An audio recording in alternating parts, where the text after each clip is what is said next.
Leila Singh, your podcast host, and I'd like to welcome you to the My Brand HQ podcast, all things personal branding for career acceleration. This podcast is for talented, ambitious career professionals like you who are wanting to be perceived as a thought leader, to be top of mind to those that matter, and to make an impact and stand out, be that in your team, your organization, or your industry, and to be inspired by other successful leaders. I will be interviewing high-achieving career professionals who have carved out a successful career in their field and are open to sharing their career journey, their challenges, their learnings and insights with you, someone who is looking to establish your personal brand and accelerate your career.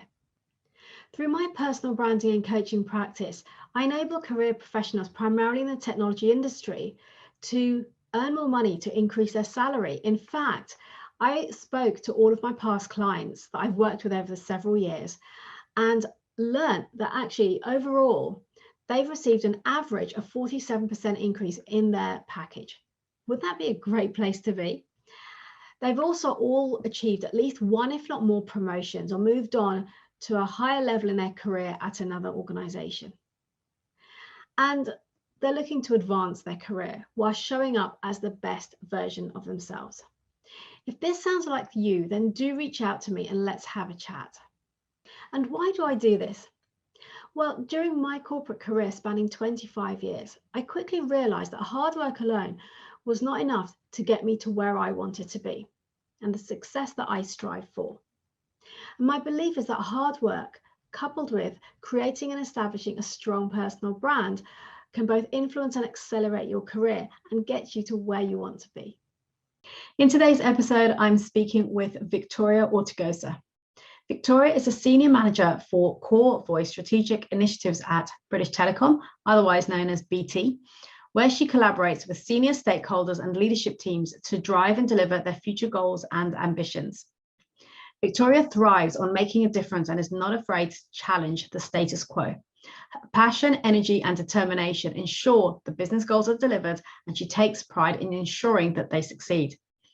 The UK and Republic of Ireland Emergency Services, also known as 999, UK Network Rollout for Emergency Services, 4D deployment, and strategic joint ventures are all critical projects that Victoria has led and delivered against as part of her career within technology. Victoria is a strong advocate for developing, supporting, and motivating more technology leadership roles for women by bringing out the best in people to achieve their ambitions. In this episode, Victoria shares that you are your own asset. It's essential to invest in yourself and the cost of not doing so. The evolution of the working landscape, the growth in diversity, and the reduction in career progression opportunities. The importance of having the courage to take a step back in all areas of your life and to peel off the layers of the onion. Why a lateral career move could be the best thing that you ever do. How having a mentor enables you to see the best in you, just as they do, whilst nurturing confidence and growth. And that anything is possible. It just takes clarity on knowing what you want and those first baby steps. So let's head over and hear what Victoria has to say.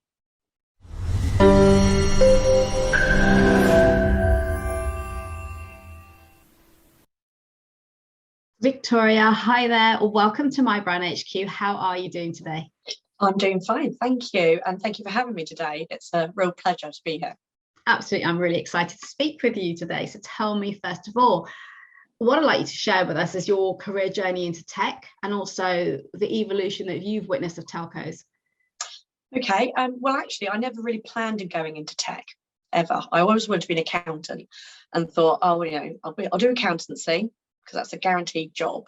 And I started doing that, started doing my qualifications, started doing SEMA, and then thought, this is not for me. This is just not my personality in any shape or form. And then I thought, I need to change. And I happened to be working in accountancy for one-to-one at the time, so mobile phone operator back in the days.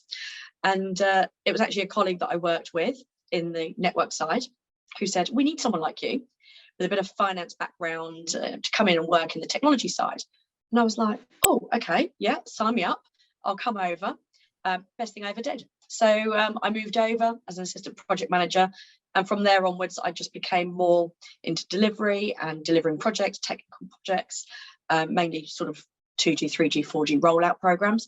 But, you know, I just loved the buzz about it, the fast pace, and I kind of sort of fitted well into it. And the fact that I had the finance background kind of helped them as well, because techie guys generally don't like finance, and I quite liked it, so it kind of worked really well as a partnership. So it really broadens your skills. So hence that's how I ended in the tech world, and been there ever since.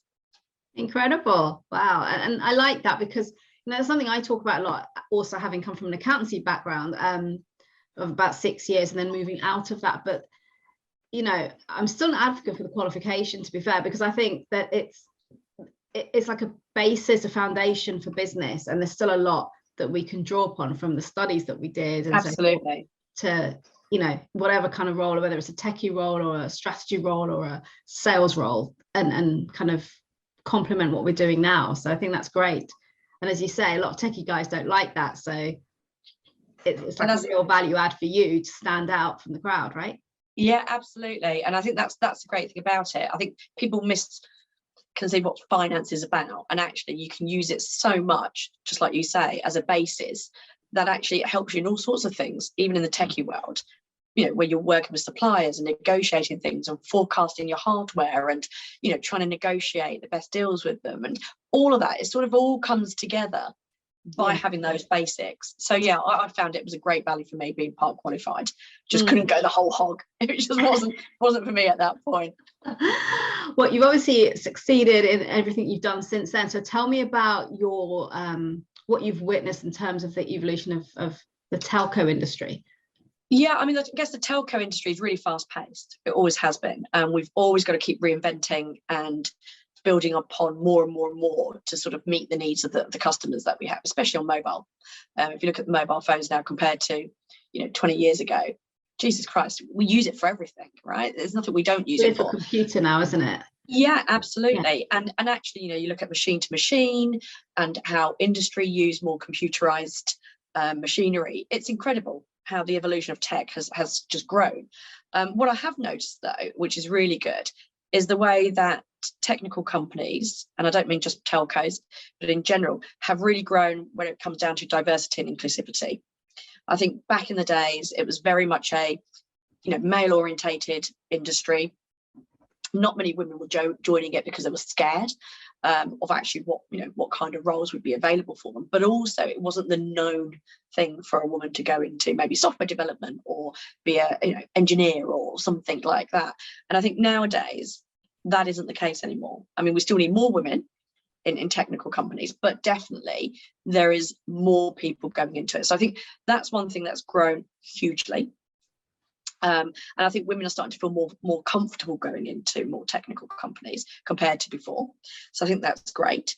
One of the things I have noticed that probably could improve, that has changed hugely from when my career was growing, is the opportunities to really sort of quickly get promoted up the chain.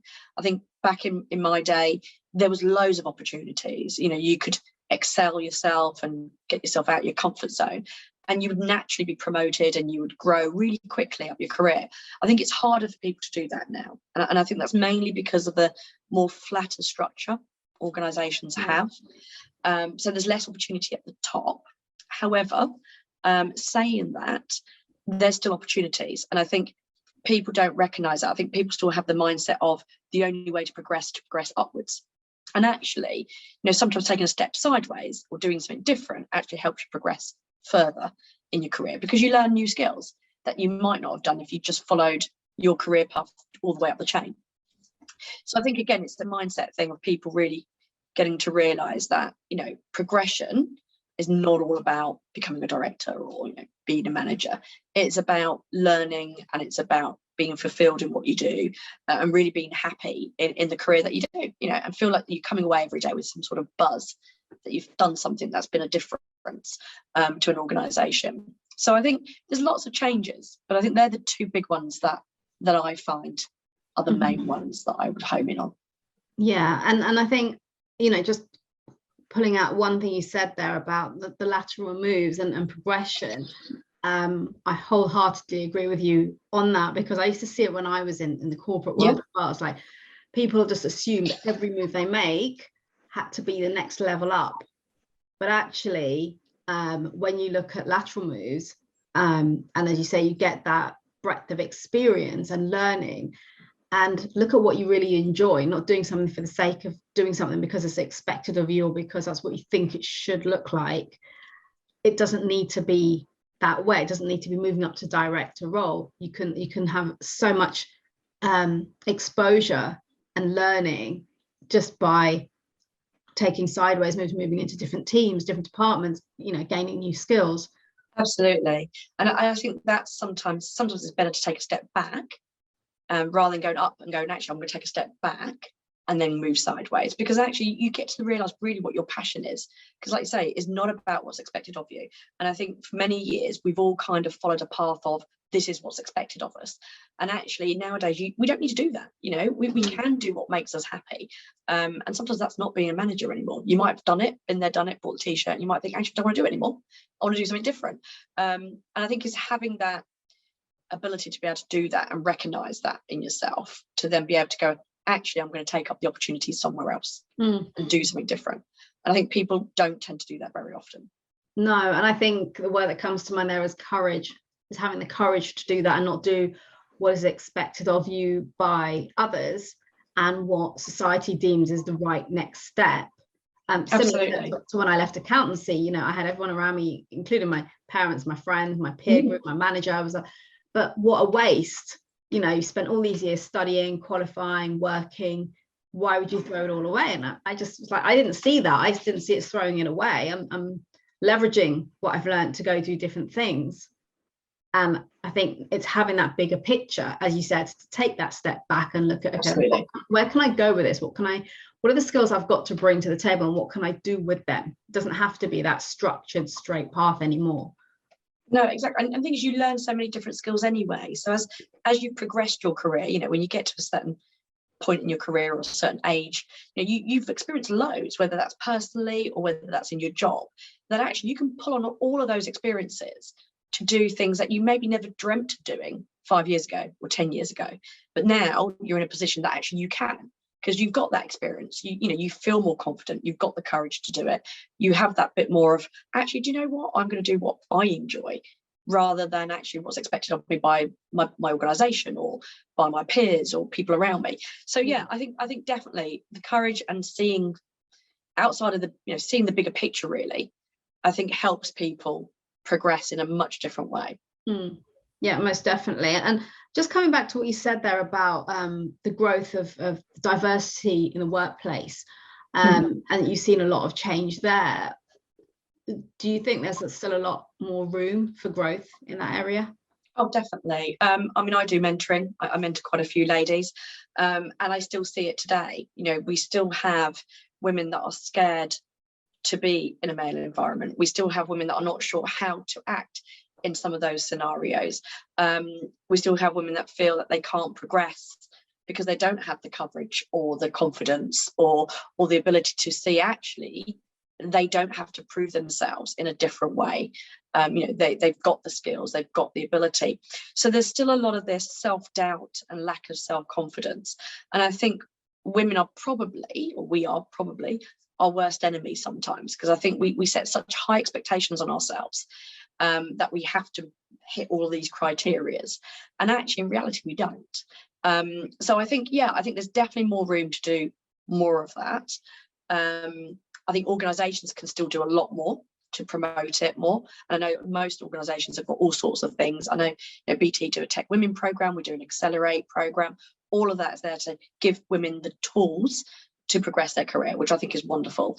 But likewise, there's loads of other things that could be done, I think, to help women feel more confident to be able to go for the roles, because I think that's half the battle. I think they look at the job spec and they go, oh my God, I can't do all of that, panic, and then don't go for it. Whereas actually, I think if we took a step back on that and actually said, well, we can actually do most of that, let's just go for it anyway. Have that courage, have that little bit more self-confidence to just do it. I think we'd actually surprise ourselves.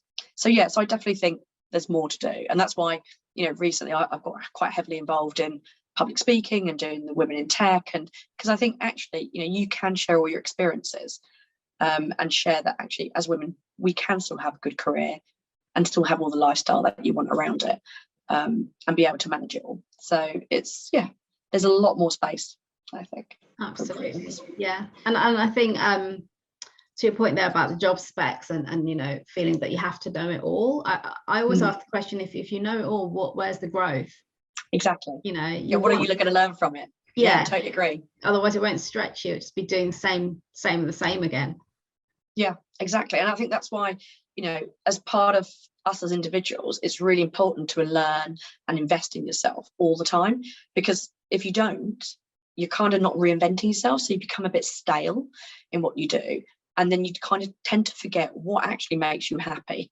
You know, you tend to forget all the good things and all the positives that you've done in your career, whether that's at work or privately at home. You forget all about that, and it just becomes the norm, and you become stale. So you've got nothing there that challenges you. You've got nothing there that's going to give you that buzz in the morning when you wake up and think, oh, do you know what? God, I love getting up to do this or this, you know, because you're not challenging yourself. So I think it's really important for people to really sort of recognize what is it that they love. So really know themselves. I think the more you know yourself, and the more you can reflect on the good, the bad, the ugly, whatever you want to look at it, however you want to look at it, and really sort of reflect on that within yourself, you can then really get to the nitty gritty of actually what makes you happy. What are you passionate about? What gives you that buzz? And then from there, you could then see where you want to stretch yourself. Because I think until you know yourself, you could be going down all sorts of avenues and actually not being any happier than you were at the beginning. So yeah, it's really important to take that time out. Precisely. And you touched there on, well, there's a couple of things I want to go down, but let's start with the mentoring. You talked about mentoring there. Yeah. So and the fact that you mentor some women at the moment. So what are the benefits, would you say, of mentorship for others? So I think there's a two-way benefit, really. I think you benefit from being a mentor, and you benefit from being a mentee. I'm lucky I've got a mentor as well, so I benefit from both. But I think you're able to share your experiences, and everybody's different. So when you're actually mentoring people or you're working with people, it's amazing to see actually there's quite a lot of commonalities generally, but also you bounce off each other. So not only do you help them, which gives you a great satisfaction, gives me a personal satisfaction that I can help people and see them grow, or see them see the best in themselves that they didn't see at the beginning, but also I learn from them too. Because as you're going through different scenarios or problems or whatever they're trying to challenge themselves on, you actually learn things from them as well. So I think, you know, the whole relationship is really important, because you both gain from it. And it also gives you, you know, self-confidence. It makes you, you know, easier when you're trying to speak to people and deal with problems. It makes it easier for you to handle those. And actually for the mentee, they can sort of walk away and feel like they can do more. And I think that's the greatest satisfaction, that they walk away knowing they can actually do more, and you walk away knowing that actually you've helped them do that. So I think it's a really, really good thing. And I think for me, if I didn't have a mentor who's helped me, you know, be able to bounce ideas off and be able to be sort of my second voice, because, you know, sometimes we all doubt ourselves, you know, no matter how confident you are, you're always going to doubt yourself somewhere along the way. If I didn't have that person there to go, well, actually, you know, do you realize you're good at this, this, and this, and this? You kind of don't always see the best in yourself, whereas other people do. So I think having your mentor there to support you and guide you where you're maybe not sure, you know, you're unsure about stuff, is really, really useful, because it gives you that bouncing act, you know, backwards and forwards, where you can get and gain that experience and learn from them. But also you can look at the kind of things they've done in their career and go, oh, actually, that kind of interests me. You know, how did you go about it? You know, what would you recommend I could do to make it different? You know, how do you recommend I can make the change here or there? So it really does help balance your thoughts and really sort of then challenge yourself further. So yeah, I think it's a win-win for both parties, in all fairness. No, absolutely, I agree with everything you said there. So tell me then, having got a mentor yourself, what would be different today, do you think, if you hadn't had a mentor? That's interesting, actually. I think I wouldn't have challenged myself as much as I did. You wouldn't I wouldn't have. No, I wouldn't have. I think I would have been doubting myself more. Whereas by having my mentor, it kind of gave me that little boost to go, actually, I can do this. And then when I was putting things together, like for my first talk that I did, and I showed him the presentation pack, and he's like, oh, that's great, it's really good, you're a natural, go for it. And I thought, actually, do you know what, I never thought that was the case, but actually it was a really lovely way to feel good about yourself and be able to go, actually, I can do this. So it's a real good boost of confidence when you have a mentor, and I think that's the good thing about it. It helps you boost yourself up a little bit, and it helps you take that leap that you might not have taken if you didn't have somebody else to give you that little nudge or that little direction or that little kind of confidence that you maybe were lacking yourself. So yeah, I don't regret having one at all. I thought it was brilliant, and I still dip in and out as I when I need to. We still have sessions, and we still meet up for lunch and coffee whenever we can. So it's not a regular thing, it's as and when we need to. And I think that's the beauty of being a mentor. You dip in and out according to what that mentee needs from you. So it doesn't have to be a strict every week, it depends on what you need them for and how they're going to support you. So yeah, so it's a great way to grow, I think, as an individual. Yeah, it really does help completely. And I love the fact that you're kind of reaching out to the people coming up behind you and giving back in that way as well. I think that's phenomenal. Absolutely. And I think it's not even just people in the workplace. I do it with charities as well, and so I do it for the Diana Trust Award for the children. And it's amazing to see 13-year-olds, 14-year-olds learning from your own experiences, and again, that they still got the same perception of there are certain ways they should be studying, or there's certain ways they should be learning, or there's a certain path they should be taking. And actually, I think we did an exercise quite a few weeks back around do like a career map, and I mapped my career, and starting right from my GCSEs, which weren't great, to where I am today. And it's amazing how different things I've done all along the way. And they were like, oh, they were actually shocked about the variation of different studies, different courses, the way that I went from business and finance to travel and tourism, back into accountancy, back into delivery. I'd gone sort of backwards and forwards like a yo-yo, and yet I still built my career. So it kind of helps them realise that even if a path isn't right for you, there is always opportunities to change, learn, and still develop yourself. And I think that was the message we were trying to get across. So yeah, I mean, you can always give back, and it doesn't matter what age. It helps, it helps everybody really at the end of the day.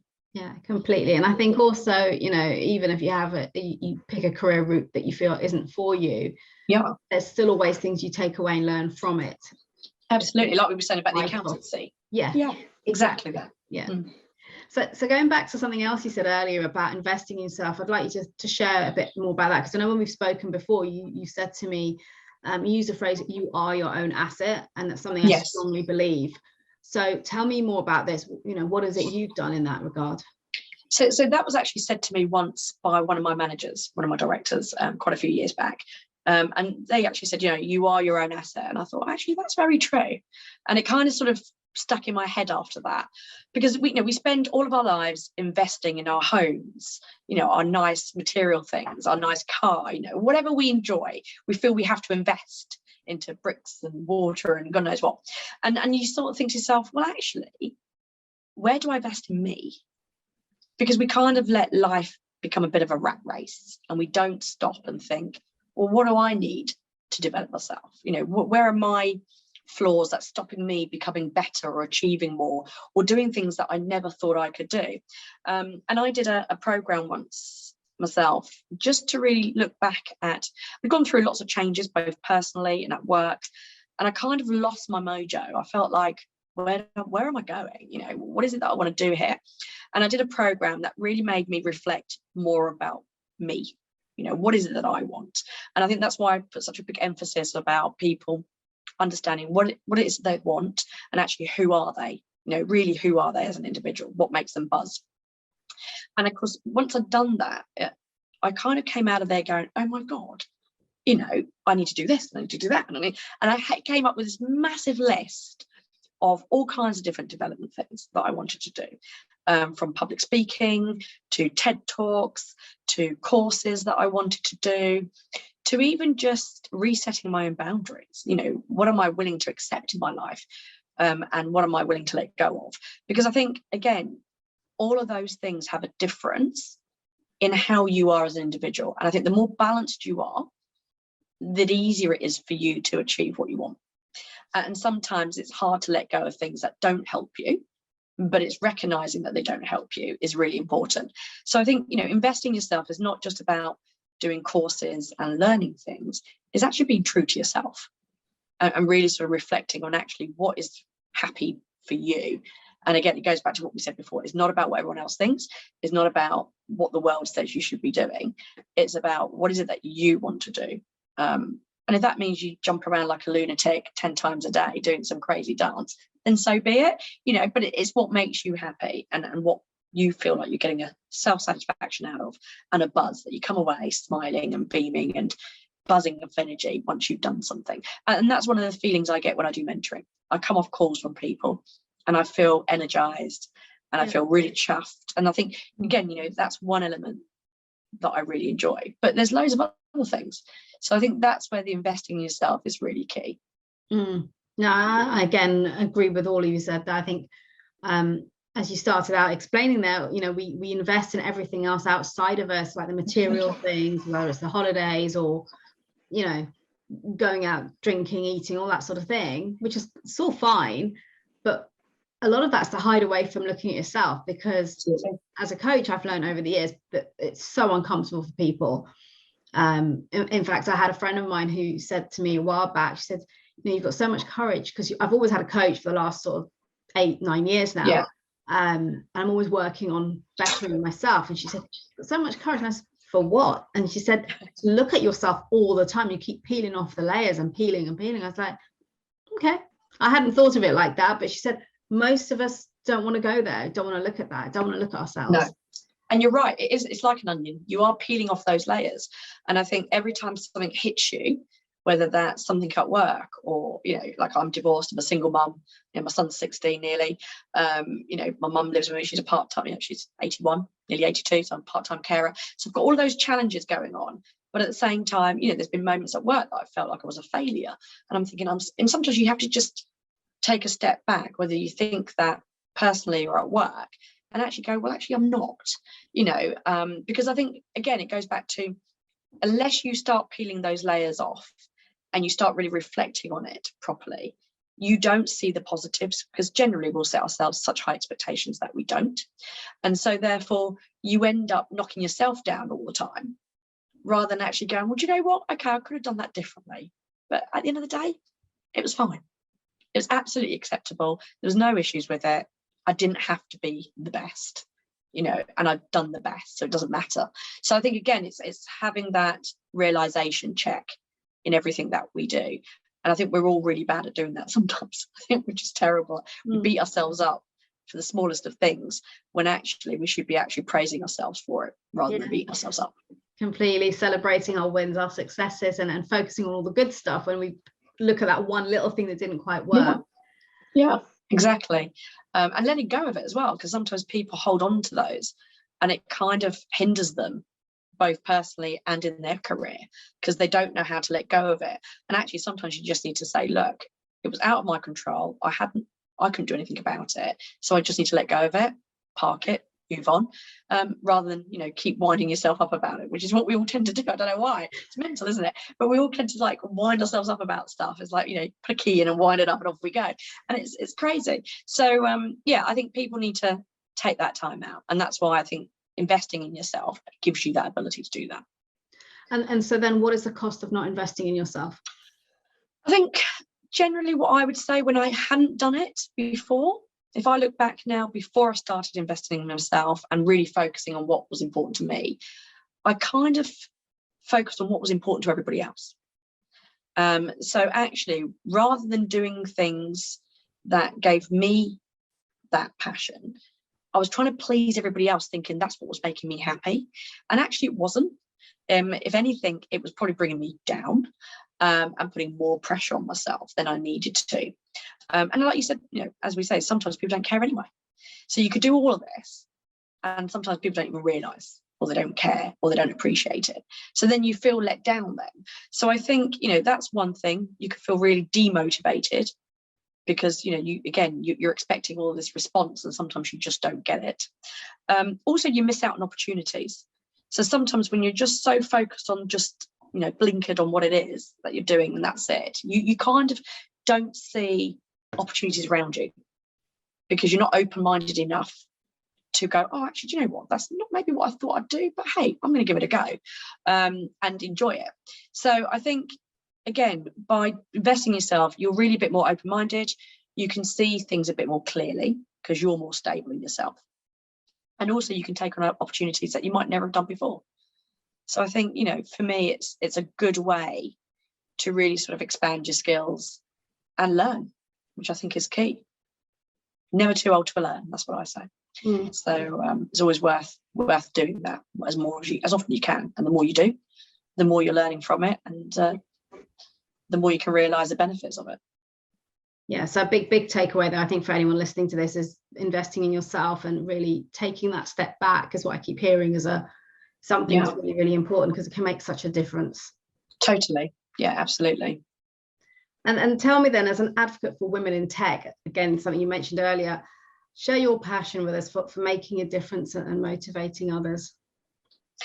I think demonstrating, like I said, I've done a few talks, and when I have done them, I've shared my personal life. I think that's really important because I think if you're honest to yourself and you're honest to others, then people can learn from that and they benefit from it, and especially women. And I've spoken to so many after some of the events that I've done where they've gone, oh my God, I put such a pressure on myself. I'm a new mum and I've just got a new job, and oh my God, I'm just getting divorced. I don't know what and I'm thinking, well, actually, all of that's doable. You just got to not set yourself such big deadlines or timelines or, really beat yourself up about it. It's just take it in all baby steps. All of it's possible. As a woman, you can do whatever you want at the end of the day. There's nothing out there that says, as a woman, you can't do X. It doesn't exist. So it's really about what is it that you want to do, and really sort of make people more aware that actually they can do it as well. And that's what I like about it. It's sharing the lessons learned, I guess, and sharing the reality of life, because I think everyone paints a rosy picture and actually it's not always a rosy picture. So I like to share the reality of what my life is, and it is hard sometimes. We're not going to sit here and say it's rosy because it's not, but it is doable. And it's all about how do you balance that, how do you approach it, do you have the courage to step out of your comfort zone, and actually just go for it. And that's what I like to be able to teach women, or show women that actually they absolutely can go for it. So that's why I help in charities. I do the women in tech events, I do the public speaking, I help with the tech program at work, because I think it's really important, because if we don't all come together, then you haven't got that support function to help others. And I think that's key. Indeed, completely. And so how do you draw upon your own experiences then to inspire and support others? I think it's just being honest. I think it's really important that, we've all seen senior leaders, put on a front. We've all seen senior leaders be this persona, and then they're completely different outside. And I've never been that kind of person. I'm very much what you see is what you get. And I believe you shouldn't hide your true self. If that's your personality, if that's the way you are, you should embrace it and show people the true you. Because I think the more you can be yourself, the more people are going to trust you. And actually, the more they're going to feel that they can connect to you as well. Because they can actually go, well, do you know what? That's normal. I can, I have those days, and I can relate to that. And oh my God, you're speaking exactly what I'm thinking. Because we've all going through the same things at different points in our life. So I think for me, it's being honest. The more you can be honest and transparent, the more that people can relate to it. And then just, being as helpful as you can and helping people. And the word that comes to mind there is authenticity. Absolutely. Yeah, totally. Yeah, be authentic to yourself. Yeah, totally. And so, you've got a career spanning over 20 years. So what would you say has changed in the workplace? How have things evolved? I think depending where you want your career to go, I think there's opportunities to always change your career. I think that's a really good point. I think people always get really focused on one career path. And actually, there's lots of ways you can change things. So if I look at my career, I've gone from like academic role when I was doing accountancy to being a really full-on senior delivery manager and really sort of driving fast-paced delivery, which I loved. to then being a manager, head of a department and managing a team, which brings different challenges. And now I've sort of moved into more change management, still delivering programs and projects, but more on the change side rather than the physical delivery. So again, and you learn from all of these things because you bring all your past skills, you bring into your new role, and then you enhance it. So for me, the future, I guess, my career is more around working on that strategic change in an organization, driving the benefit of what the change will bring, supporting these programs as part of the change that they're trying to do, support new teams grow themselves, because as the organization changes, new teams come apparent and they're starting from bottom up. So again, it's how do you bring that team together? How do you get them to glue together as a team, work more closely, and really sort of bounce off each other? And they're the kind of things I love getting involved in. So that's sort of one element of my career that I like to kind of keep progressing. And the other side is helping other people. So the mentoring, coaching, I think that's a really big piece. And I find that I enjoy that more and more that I do it. So again, that's another avenue that I'd like to do more of as I go forward. Yeah. And, I love what you said there, first of all, about the opportunity to always change your career. So like things have changed so much. And we can evolve our career over time and do different things. And there's so much value and benefit to be had on both sides. So in terms of the skills, the knowledge, the expertise that we build up doing that, absolutely, then what we bring in terms of value to an organization, to a team, and to your mentoring, because again, you can bring all that together.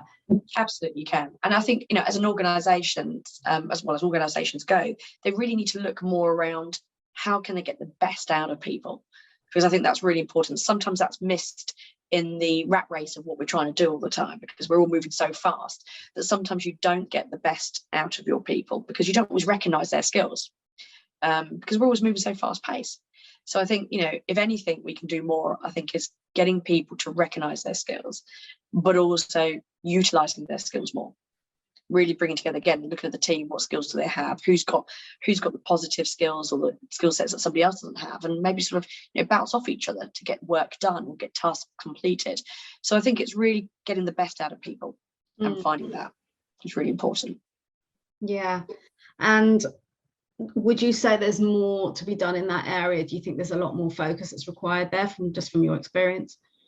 Yeah, I think so. I think we can do more in organisations around mentoring. I think there's more we can do to help. I know, we do offer mentoring in BT, but it's still people still don't do it. I think people are still scared to do it. I think they're worried that it's a bit of a weakness if they feel they need a mentor. So I think, again, it's about how can we promote that more? How can we make it more fun so that people don't feel like it's a weakness in what they're doing? And then I think from a skills perspective is, again, I think giving people that empowerment to broaden their skills, but also draw on them a lot better. So rather than pigeonhole roles, which some organisations do, I'm not saying BT do necessarily, but some organisations do, is actually broaden those roles. Give people the opportunity to maybe think out of the box a little bit more, and the flexibility to learn new skills, because then that way you can see the best out of people. Where do they exceed? Where do you see them have that buzz? Or where are you actually not getting that out of them? Because I think that's the real important thing, is to notice when you're not getting that out of somebody, how can you get that back into them, and how can you make them enthusiastic to want to get that buzz feeling? Yeah. So I think we do need to be a bit more attentive to that. I just think it's hard. As a being a line manager before, it's hard to keep everything in control when you've got so much going on. But I think, as managers, we could definitely do more. And I think just reversing that again, to the investing in yourself conversation, it's about the individual as well, taking the initiative and stepping up and asking for the support, asking for the help, and wanting to be their best self. Because if you've got the individual wanting that, and then you've got a manager who wants that for you, it's great. That's just phenomenal. Exactly. And actually, putting your hand up and go, look, I need something more meaty, or I need something that's going to give me more of an energy boost, or actually I can take on more work. I think, like you say, being honest about that with your line manager really does help, because I think sometimes people are scared to do that. So I think, the more transparent you can be with them, the more they can help you. So it is a two-way conversation, definitely. And tell me, what's the greatest challenge that you've had to overcome in your career? I would say it's probably balancing everything, if I'm being honest. I think, I loved my career. I think, when I was at the height of my career, I absolutely loved it. I mean, I worked hard, I put a lot of hours in. Probably, wasn't at home as often as I should have been. So there was that little guilt trip of maybe I should have been at home more with my son and maybe doing more things at home and being maybe, a better mum at the time. But, I don't regret it. And I think that's the main thing, even though I recognise it was a challenge and I recognise I probably could have done things slightly differently maybe. I look back now, my 16-year-old, and think, actually, do you know what? He's independent. He knows how to do things compared to some 16-year-olds that don't. He's well-mannered. He's come out good. So actually, me being my career woman that I was, doing my work and maybe not being at home, hasn't actually hindered him. So, it's really been my own guilt tripping that's hindered myself.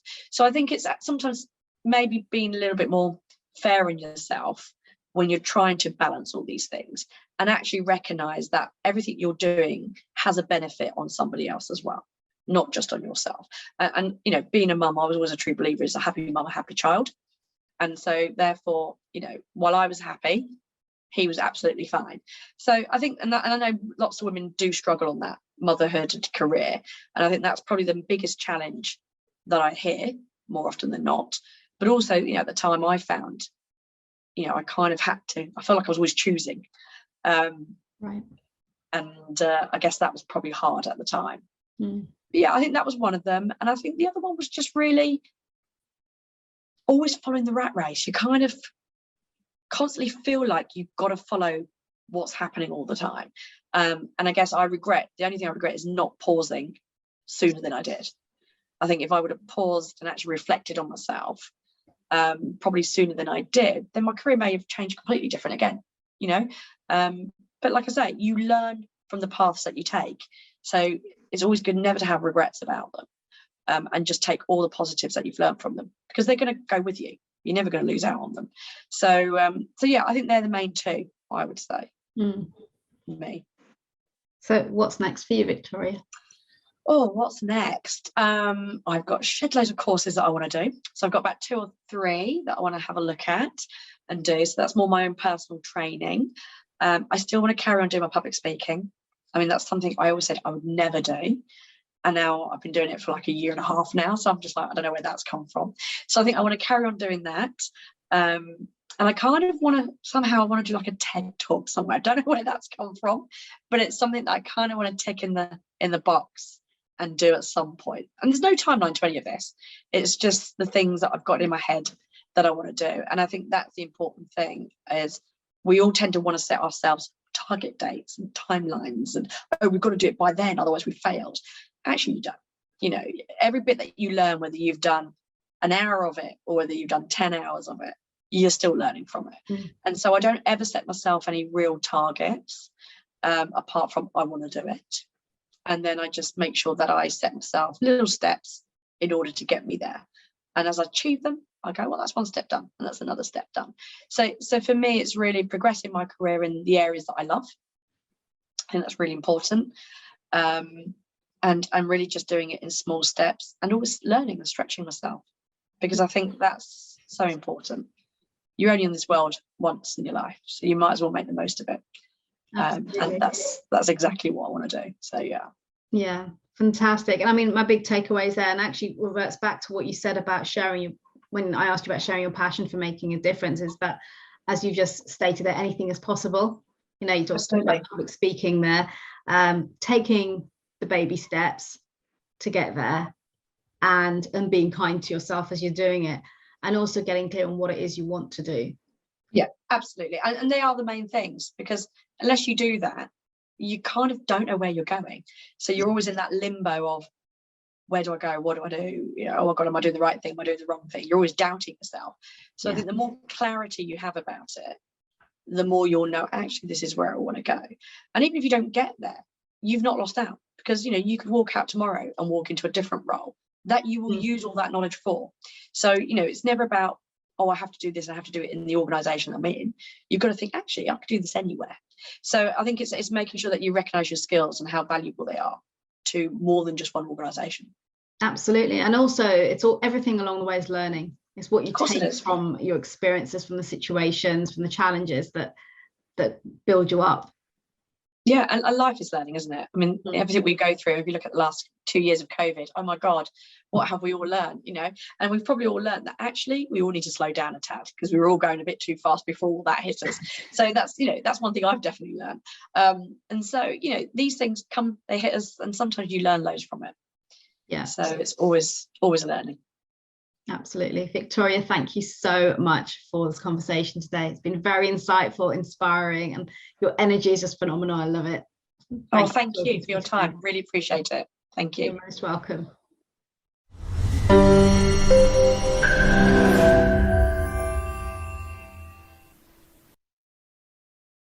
Thank you for listening. If you enjoyed today's episode, then please do subscribe to the show so you don't miss any future episodes. And remember to leave a review telling us about your key learnings and what you enjoyed the most. And do share this podcast with your friends and colleagues so we can spread the word on the importance of personal branding when it comes to your career advancement. And also ensure that others can benefit from these invaluable insights from many inspirational leaders. I will be eternally grateful.